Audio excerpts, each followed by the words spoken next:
Hello guys, welcome to my YouTube channel Trainomania. 16 अप्रैल 2021 को भारतीय रेल ने देश में 168 साल पूरे किए।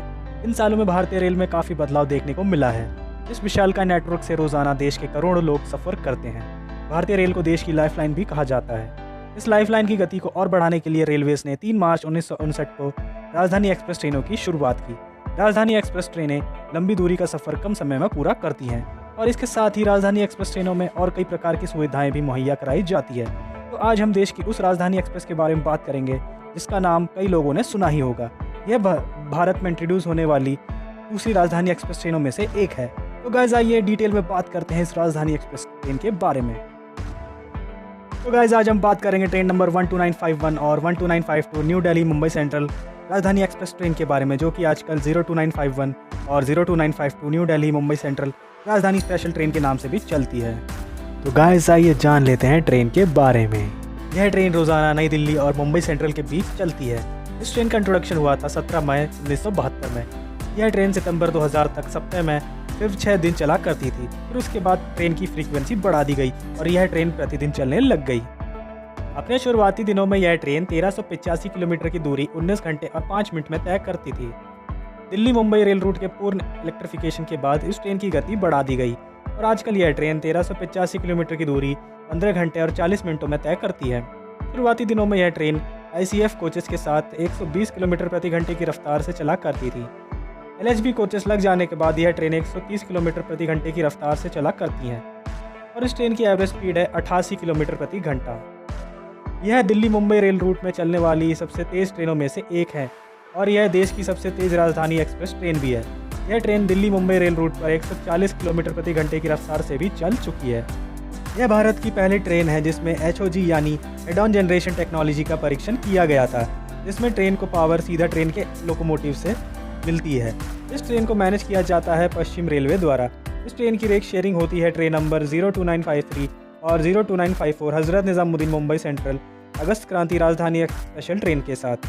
आने वाले दिनों में ट्रेन में तेजस रेक के कोचेस लगाए जाएंगे, जिससे लोगों को और भी सुविधाएं देखने को मिलेंगी और दिल्ली से मुंबई तक का सफ़र और भी आरामदायक हो जाएगा। तेजस रेक के कोचेस लगने के बाद ट्रेन की रफ्तार भी बढ़ सकती है और इस ट्रेन के किराए में 5% का इजाफा भी होगा। गाइस आइए बात कर लेते हैं ट्रेन के टाइम टेबल के बारे में। तो गाइस टाइम टेबल बताने से पहले मैं भी आपको अवगत कराना चाहता हूँ। ट्रेन में सफ़र करते टाइम और स्टेशन परिसर पर मास्क का प्रयोग ज़रूर कीजिएगा और एक दूसरे से उचित दूरी ज़रूर बनाए रखिएगा। ट्रेन पर अपने हाथों को सैनिटाइज करना मत भूलिएगा। अगर आप नियमों का पालन नहीं करते हैं तो आप पर 500 रुपये का जुर्माना भी लग सकता है। सावधानी बरत कर लापरवाही ना करके नियमों का पालन करके ही हम इस भयंकर महामारी को हरा सकते हैं। तो आइए बढ़ते हैं ट्रेन के टाइम टेबल की तरफ। यह ट्रेन प्रतिदिन नई दिल्ली के प्लेटफॉर्म नंबर 3 से शाम को 4:55 पे छूटती है और अगले दिन सुबह 8:35 पे मुंबई सेंट्रल के प्लेटफॉर्म नंबर 2 पे पहुंचती है। तो गाइस मैं आपको एक और ज़रूरी सूचना देना चाहूँगा। कुछ राज्यों ने एडवाइजरी भी जारी की है। अगर आप किसी भी राज्य से किसी भी राज्य में प्रवेश करते हैं तो आपको उस राज्य के बने एडवाइजरी का पालन करना होगा। अगर आप एडवाइजरी का पालन नहीं करते हैं तो आपको किसी भी राज्य में एंट्री नहीं मिल पाएगी। तो गाइस स्टेट वाइज एडवाइजरी का लिंक आपको डिस्क्रिप्शन में मिल जाएगा। वहाँ से आप विभिन्न राज्यों की जारी की गई एडवाइजरी को भी पढ़ सकते हैं। और वहीं दूसरी ओर यह ट्रेन प्रतिदिन मुंबई सेंट्रल के प्लेटफॉर्म नंबर 2 से शाम को 5 बजे छूटती है और अगले दिन यह ट्रेन सुबह 8:50 पे नई दिल्ली के प्लेटफॉर्म नंबर 3 पे पहुंचती है। तो गाइस कई बार आखिरी मौक़ों पे ट्रेन की टाइम टेबल व रूट बदल दी जाती है। वहीं दूसरी ओर कई ट्रेनें कैंसिल भी हो जाती है। तो इन सब की जानकारी रेलवेज़ आपको यात्रा के दिन SMS के द्वारा आपके मोबाइल में भेज देता है। तो रेलवेज़ की तरफ से आए मैसेज को अनदेखा ना करें। यात्रा के दिन अपना फ़ोन ज़रूर चेक करते रहें कि कहीं रेलवेज़ की तरफ से ऐसा कुछ मैसेज आया है या नहीं। तो गाइस आइए बात कर लेते हैं ट्रेन के लोगों के बारे में। शुरुआती दिनों में यह ट्रेन WDM2 डीजल लोकोमोटिव्स का प्रयोग किया करती थी और गति को बरकरार रखने के लिए कभी कभार यह train twin WDM2 diesel locomotives के साथ भी चला करती थी। 1980 में दिल्ली वडोदरा रेल रूट के इलेक्ट्रिफिकेशन हो जाने के बाद यह ट्रेन दिल्ली से वडोदरा तक गाजियाबाद शेड के वेब 1 इलेक्ट्रिक लोकोमोटिव्स के साथ चलने लग गई और बाकी का सफ़र डीजल लोकोमोटिव के साथ तय किया करती थी। 1987 में दिल्ली मुंबई रेल रूट के पूर्ण इलेक्ट्रिफिकेशन के बाद यह ट्रेन इलेक्ट्रिक लोकोमोटिव के साथ दिल्ली से मुंबई तक चलने लग गई और ट्रेन की गति में बढ़ोतरी भी की गई।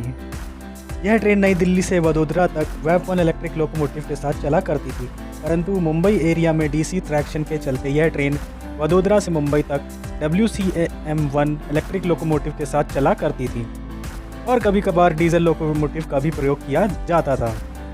सन 1995 में वेव 1 लोकोमोटिव को रिप्लेस किया गया वेव 4 लोकोमोटिव के साथ और WCAM-1 को रिप्लेस किया गया WCAM-2 लोकोमोटिव के साथ। फिर धीरे धीरे बाद में ट्रेन नई दिल्ली से वडोदरा के लिए वेव 5 और वेव 7 इलेक्ट्रिक लोकोमोटिव का प्रयोग करने लग गई।